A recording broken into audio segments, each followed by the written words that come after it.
Welcome to Everything Life and Real Estate. Let's get started with our hosts, Linda McKissick and Dana Gentry.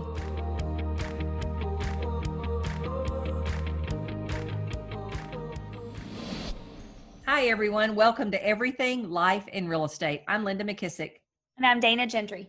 Hey, Dana, before we get started, what's new with you? Well, I was actually meant to ask you this on the last one and I didn't get to, but did you have a great Mother's Day? I had an amazing Mother's Day. Thank you for asking it.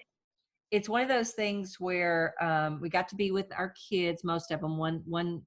We had one or two that couldn't be with us. One's in Atlanta and one's he's in law enforcement. So he's around a lot of people. And because of COVID-19, we're choosing not to. I did take him lunch the other day and I sat in the car and I gave him his lunch and we talked for a little bit, but good. COVID-19, I couldn't be with all of my kids, but I was with two of my children and that was fun, and my grandchildren. That was a lot of fun.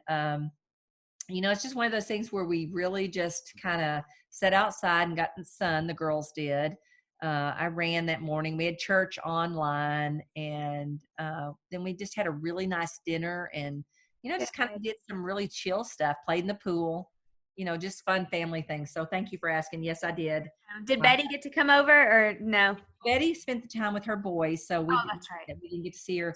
But it's interesting. I just remembered for the last 3 or 4 Mother's Day, I haven't been home.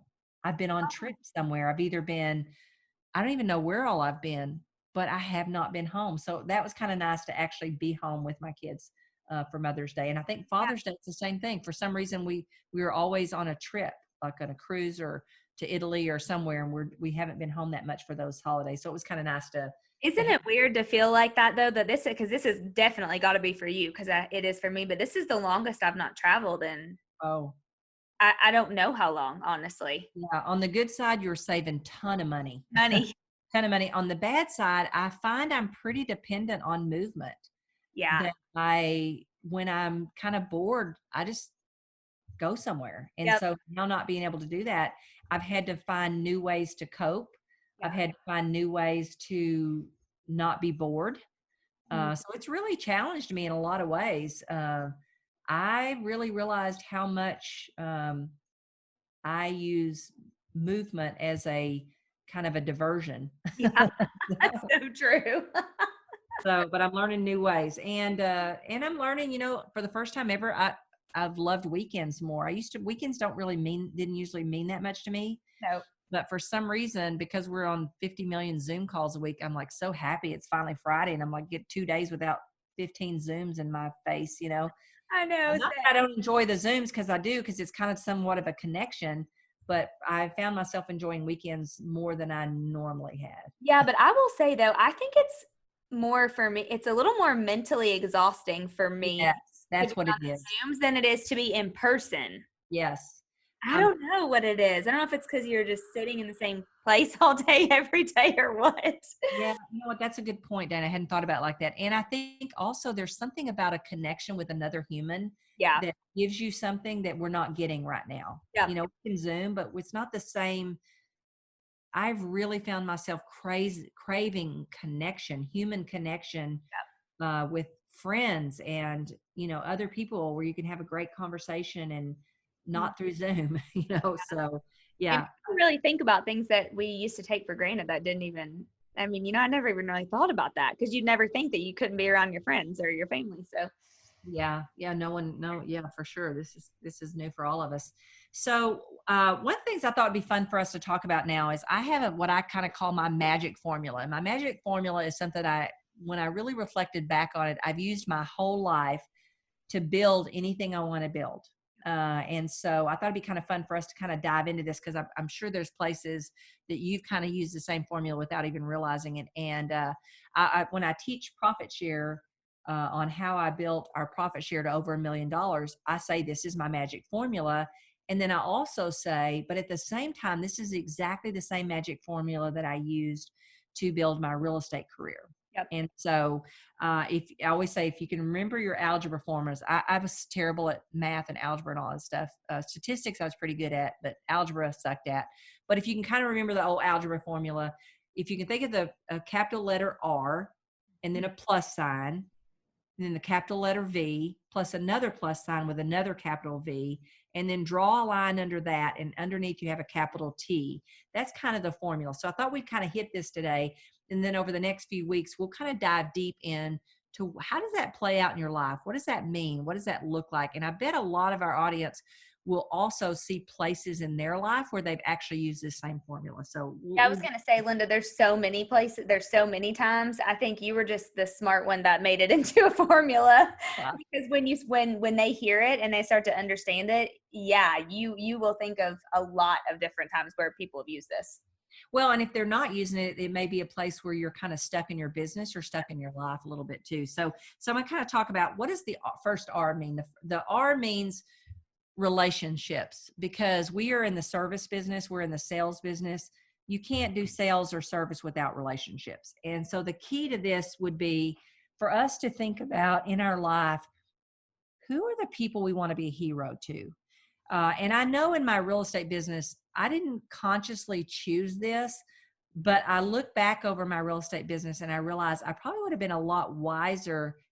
And I probably kind of gravitated to doing it automatically without realizing it. But we get to choose who we service. We get to choose who we want to be a hero to. And what I've discovered over the years is some people give me lots of energy and I love helping them. And then there are some people who they suck the life out of me if I try to make them my customer or my client or someone I work with or someone I'm in relationship with. And so just understanding that we get to pick and choose who those relationships are. So the first R is about relationships. And then the first V is about validity. As a realtor, I could never do business with people who did not see me as valid. And so we have to figure out, what do we have to do in life to create validity? And the more validity we create, the bigger and the bolder and the brighter our lives are going to be. So what would be an example of validity? And here's what I say about validity. Everybody has it and nobody thinks they do, right? But your life experiences, kind of what you've learned over the years, how you failed over the years and what you learned from that, the books you've read, the people you've met, the mentors you've picked, all those things kind of come together and create a validity for you that help you when you start talking to these people that you want to be a hero to, them to decide whether they're going to open their lives up for you to have a relationship with them. Does that make sense? Mm-hmm. Yeah, absolutely. Because I think if you think about someone, if you were going to buy something from someone and they had no validity, the likelihood that you maybe would, but I probably wouldn't. I would want to know what made them valid in that category or whatever it was first.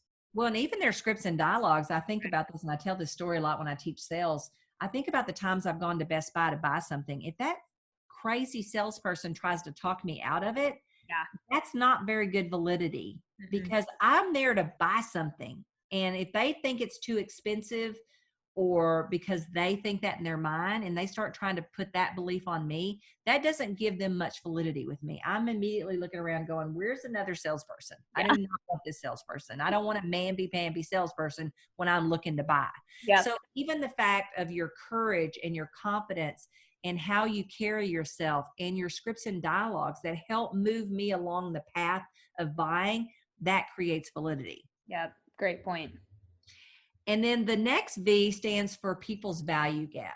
People buy when they have a value gap and they see that you can fill it. So I always think about Zig Ziglar when I think about this, because Zig Ziglar's famous thing that he made famous, that he said forever, is the way you're going to get what you want in life is to just go out there and figure out how to help enough other people get what it is they want. So what I have to do if I'm going to be a salesperson or a service person is I'm going to have to figure out where are the gaps out there. What are the things people need? Yep. And then how do I help fill that need? And that's really how I'm going to get what I want out of life. Now, here's some of the issues that we have around that is we try to decide what someone needs instead of learning great questions and figuring out ways to ask them what they need, to get in touch with listening to what they say they need rather than me automatically assuming that I know what they need better than they know what they need. Does that make sense? Yep, absolutely. And then the other thing about value gaps is sometimes we think if someone looks like they've got it all together, that they don't have any value gaps. I've never met a human yet that there wasn't some value gaps. That's a really good point, actually, because I think sometimes, I'll just give a little example of this. Sometimes I think, in recruiting, right, we have for a bunch of different businesses, not just in real estate, but done a lot of recruiting.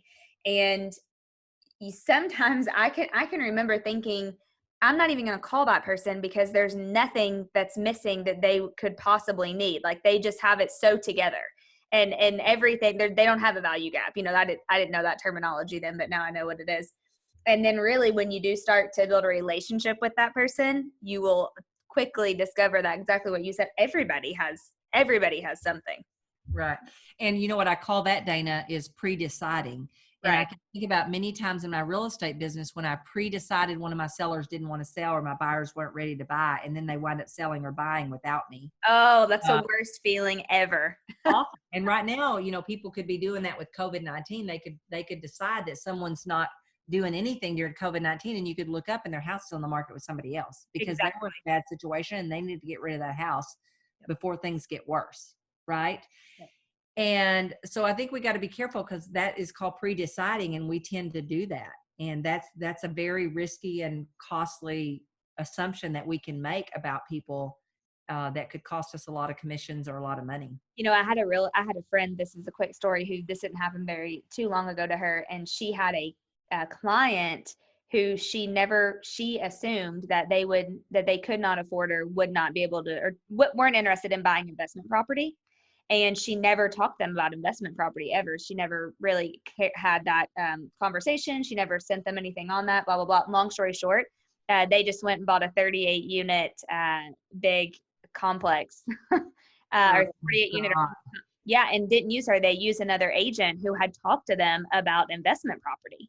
And she, oh my gosh, she's like, I just want to puke every single day. But the reality is she did exactly what you just said. She assumed and what was the word you used? She pre-decided. Yeah, she pre-decided that they would not ever be real estate investors. And so she just thought she was looking at them in only the category of they're a resident, they buy or sell the home that they live in with me, not ever investment property. Mm-hmm.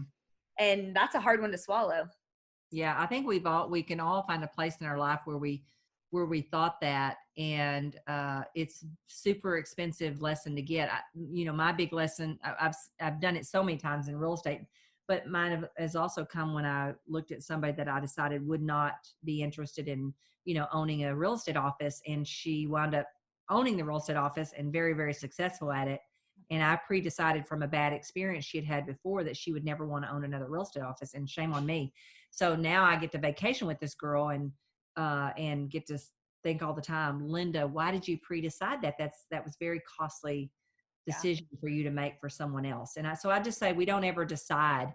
We ask great questions and we learn to ask great questions. And that's more about what we'll get into on the value gap of what are some great questions you can ask to figure out what those value gaps are with people so that we can step into that gap and fill it, because that's when we make money, is when we become the solution to other people's value gaps. Yep. And then the other one is the last one with, and it's over T, and T stands for time. And I think we all decide that things aren't going to take as long as they actually do. And so time would be where we think about our business as a career, not just a year. Mm-hmm. One could take the time right now and say, oh my gosh, the sky's falling because of COVID-19, instead of going, you know what, this is 1 year in my many years of my career. And so if it's 1 year in my many years of my career, I'm going to act differently, and I'm not going to be as emotional about it. I'm going to make good, conscious business decisions that I would make about a career, not, oh my God, I'm going to have a bad year this year. Mm-hmm. Yeah. So I think the time one is probably the hardest, because we have to have more patience in whatever we're building. Whether it's our real estate careers, whether it's our profit share, or, any of those kind of things that we're actually building, your investment portfolio, no matter what you're building, you've got to realize that it's going to take time. Yeah. And that if you're committed to it, whether it takes 1 year or 5 years or 10 years is really irrelevant. It's, am I being productive in the moment like I should be? Am I doing the activities in this moment that I should be doing? And let time take care of itself. Yeah, that's a great one. Because time to me is one of those that I want it all to happen yesterday, no matter what I'm doing. Right. And it never happens fast enough for me. But when I really look back over my career, to some degree, when I laid the foundation of things, and I think about this all the time when I think about us building wealth, really, we laid the foundation to our wealth and passive income over about a good solid 5-year period. That's really all it took. And the same thing with our business. When we decided to take our real estate practice and make it a business, about 4 years, and this is where a lot of realtors, myself included at the time, will lose patience, because in real estate, you make a sale and you get a commission 30, 60, 90 days later. Well, in a business, it could take up to a good solid 4 years for that income to really get to a level that kind of makes you pay attention. Yeah. Two things I think of when you say that. One is I think as high drivers and achievers, and honestly, most real estate agents, because that's the majority of our listeners, we want instant gratification. And so if it's not like right now instant gratification, then we're not as interested in it, I guess. And then on the flip side of that, one of my very favorite books is what you can accomplish or what will happen in 5 years. I don't know. It's that red book that has that big 5 on the front. I give it to people all the time, because really, if you think about it, sometimes people would hear y'all's story and think that it literally took you 60 years to do that. And the reality is that's not the truth. And so when exactly what you said, are you being productive in that moment with the time that you have? Because that book talks about Michelangelo painted the ceiling of yeah. Yes, in less than 5 years. And people would think that it took 30 years for that. And then Jeff Bezos created Amazon into $1 billion company in less than 5 years. I mean, there's all these things that happen, but they were being super productive with the time that they had. Yeah, so true. So to me, this is kind of the magic formula, and there's so many different levels of it.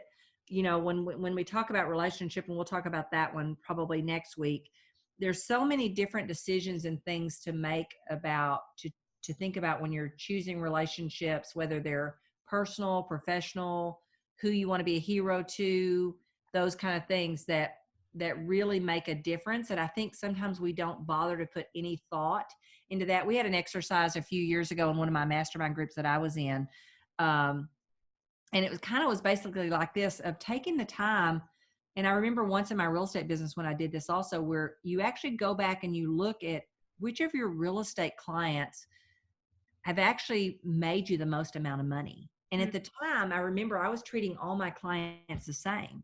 Yeah. And instead, what I should have been doing is there was really 5 key people that sent me the most business in my real estate business. And I was treating them all as if they were the same. And so I think there's so many different things that we can think about with relationships. And you and I have talked about this before too, or having people in our life that we have to motivate, rather than learning that in life, if I can go get self-motivated people and be in relationship with them to help me build my real estate business, that's going to be way more productive. I'm going to enjoy it more. I'm going to get there faster. I'm going to have bigger success, those kind of things. So I think there's so many different categories around that. And then on the validity part of it, thinking about the choices you make of whether to be someone that's a growth mindset or a fixed mindset, those are all things that are going to give you validity. Yeah. And, how you talk, how you speak, the language you use, that all is going to be valid to some people and not valid to other people. Yeah. It's funny what different people see as validity, depending on what it is. But it really makes you think. I mean, you and I've talked a lot about being valid or having some validity with people before we talk to them, because it already starts it off in like such a better, I don't know. It just seems like the relationship can be better by the time you have more validity. I'm saying it backwards, but like for instance, if I were going to have a call with somebody, but to them, someone had already pre-told them things about me in a good way, then that would have them, it would seem like then I had more validity to them, basically. Yeah, absolutely. Well, it's always a third party endorsement. It's always a better way to build your validity than Yeah. you do for yourself, you know? Right. Yeah. Third party. But I think also when you look at validity, you have to be interested in it. In other words, I could never go be valid in a subject or a topic that I'm not super interested in learning and growing in. Right. I mean, so I think also kind of figure out your lane. When I teach across the country, I always say, again, everybody has validity. Nobody thinks they do. What are the things that you love to teach? What are the classes that you love to teach? What are the subjects that you could talk about all day long and never get tired of? Mm-hmm. You know, and so each of these, as you're thinking through them, you know, what relationships give me energy? Who do I want to be a hero to? You have to think in the context of, you know, who could I work with for the next 10 years and never get tired of it?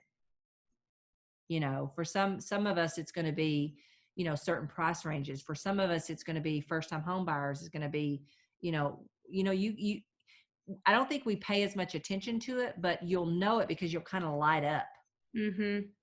And then learning to pay attention to those signals and those things in your life is going to help you as you put your plans together and your business plans together and your life together, making conscious choices of how do I spend a little bit of time thinking about these things and where do I find those people? Yeah. And how do I get those people in my life? And so on relationships, we'll talk a little bit about, you know, picking those relationships. Sometimes it means letting go of relationships, and that part can always be hard too. Yeah, I think this is so timely, Linda. I'm so glad that you thought to do this podcast, do this topic for the next couple of weeks, because I think it's so timely. Being, I guess, quarantined. I almost forgot the word we used someone for the last several weeks. I have talked to so many people who have said that they've had so much more time to think about, you know, what do they really want to do, and do they really love what they're doing, and what exactly what you just said, what relationships give them the best energy, or what could they do that they never get sick of doing. And you know, I've used my brother as an example a little bit because he works for a corporate company, but it's funny, he's just had more time to think, and I think so many people have right now during this time. And so I believe that this formula is really going to help a lot of people who maybe are thinking right now, overthinking maybe just because they've been stuck at home, about building something bigger, or doing what they want to do with their life. I think this is perfect timing. Oh, well, perfect example of that is my trainer's has said to me, hey, what does it take to get your real estate license? My hairdresser says, what does it take to get your real estate license? I mean, so you are doing a lot of reflection of, am I doing the things to make my life, you know, bigger and protected against this kind of stuff in the future? Because the one thing we can probably be guaranteed of is we'll have more of this. Yeah. And, you know, if it's not this, it'll be something else. Yep. And so I think it is causing people to spend a little more time. So what will be fun is to kind of give them a little bit of outline of things to think about, and maybe even ways to think about some of these things, because I think now that we do have time, and it's going to feel like you're going slow, but the truth is I think you're going slow so you can go faster later, right? I think if we spend a little bit of reflection time on this formula and how we can apply it to life and how it's actually already probably been applied in our life, then I think what will happen is we can actually go farther and faster than we really realize, because I think we don't spend enough time to think. I know in that coaching program that I do with Strategic Coach, one of the things that's been really painful for me is he does make you stop and fill out forms and things. And that's very painful for me. I don't like doing it, but I've made really super progress doing it. And one of the processes that we had to do was we had to sit and think about which of our clients actually has made us the most amount of money. And when I really stopped and thought about it, you know, I had not spent much time thinking about that. And I had not done a lot to develop those relationships even deeper. Mm-hmm. So I think now is a good time for us to do that. And I think it'll be kind of fun to do that. So as I kind of say that to you, are there any questions or thoughts around that formula? I know you've heard me say it several times when I've talked about profit share, but I Well, really woke up and realized it's about everything. that's what I was just getting ready to say. I'm excited to dive deeper into this because I mean, I knew this and have used it. And like we kind of talked about earlier, I think you don't even think about the ways that you're using it or how you could until you dive deep into it. But no questions. I'm just excited to go deep on each one of the relationships. So I think one more time for people. So relationships plus validity plus value over time is the magic formula. The formula. And if you really think about it, so let's just say we took it out of context and we said, I'm going to think about on relationship forms, I'm going to think about my family relationship. What am I doing to be a more valid wife? What am I doing to be a more valid mother? What am I doing to be a more valid sister, brother, daughter? Those kind of things. You could almost take this to whatever. And then what value gaps do those relationships have that I need to be filling? What are the things I could be doing in those relationships that might add value to that relationship? And then if it's important to me, then I'm going to be spending a lot of time. I'm going to put in the time it takes for that. Does that make sense? Mm-hmm. Yeah, absolutely. One of our business coaches years ago used to have you look at all your relationships and how to rank, where am I spending my time? What are my 10s, my 20s, my 50s, and my 100s? And, almost always your higher numbers are going to be around your relationships. But yet a lot of times we take our relationships for granted because we just automatically have them. Automatically am a wife. I'm automatically a mother. Yeah. And so just taking a little bit of time and tearing these apart, I think are going to be kind of fun for everybody to actually spend a little bit of time and reflect on. But you could almost take everything in your life, whether it's your business, and say, what are my key relationships in that business? Yep. And we'll kind of break that down each week. We'll talk about what are the key relationships. Not only who you want to be a hero, but who do you need to bring in your life to hit all the goals that you need to hit? And then how do you pick those best relationships to make that happen faster and for you to enjoy it more?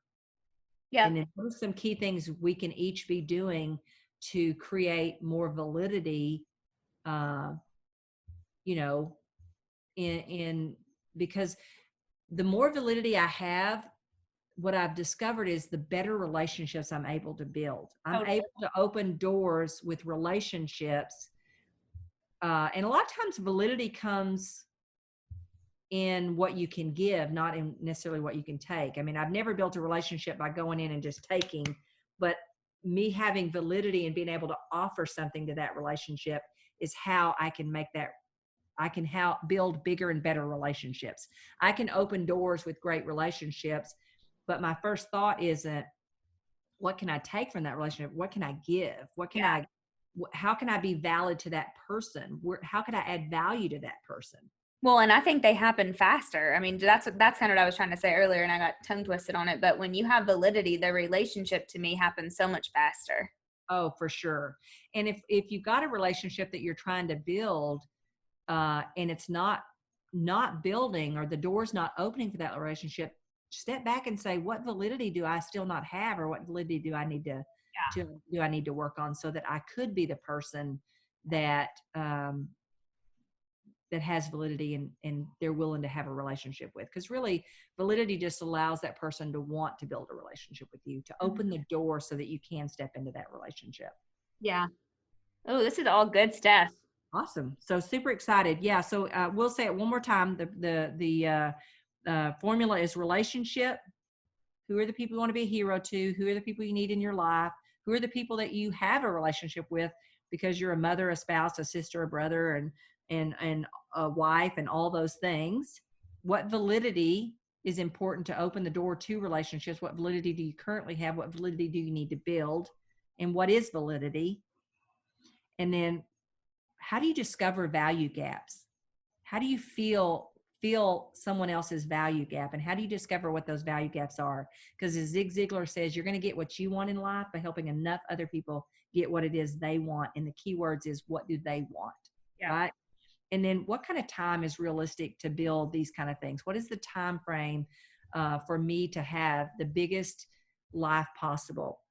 What kind of time is it going to take for me to build wealth? What kind of time is it going to take for me to build deep relationships? What kind of time is it going to take for me to build a very successful and profitable real estate business? Awesome. Love it. Any final thoughts or anything you want to add to this? No, I'm ready to. I wish we were doing them all. I don't want to do the time. I want to talk about all 4 of them. Got to do the time. That's awesome. Well, good. Well, I think we're about out of time on this. And I just want you to remember, if you have a question or a comment or thoughts that you'd like, submit it to us at info@everythinglifeandrealestate. And if you'd like to be a guest on our podcast and have Dana and I help you with challenge or any kind of situation that you have in your business, be sure and submit your name to us at info@everythinglifeandrealestate. And remember, the better description you give us of what's going on, where you are in your business, what your business looks like, then the more we're going to be able to help you. And if you really want to do something great for Dana and I, give us a review. And if you think of someone that in the business that would really benefit from listening to this podcast, the biggest compliment you can give Dana or myself is to send this podcast to a friend. And Dana, you want to tell them about our t-shirts real quick that we got? Yes, absolutely. So if you go to everythinglifeandrealestate.com, at the top, there is a new tab that says merch for merchandise. And we'll have a lot of other cool things that we're adding to that. So if you haven't already checked that out, go check it out. We have some really cool t-shirts for sale on there right now. And then anybody that knows you, Dana, knows you find the best, softest, greatest t-shirts in the whole wide world. I was on some seminar, it was a big inspirational thing anyway. And so of course I ordered the t-shirt and it came on Saturday, and I opened it and I looked right at Adam and said, I should have known this would have been a crunchy t-shirt. I can't believe that they didn't have soft t-shirts. The thing you can know for sure that if Dana recommends a t-shirt, it's going to be soft enough you want to sleep in it and live in it all the time. Right. So thank you. I got mine in the mail, so I love them all, and they're going to be great addition to us. If you want our t-shirts, that's awesome. So Dana, I will talk to you next week. Okay, see you next week. Be sure to subscribe for more business strategies and tactics to inspire you to live an abundant real estate life. Don't forget to rate and review so we can bring you the best content. Find this and other valuable information at everythinglifeandrealestate.com.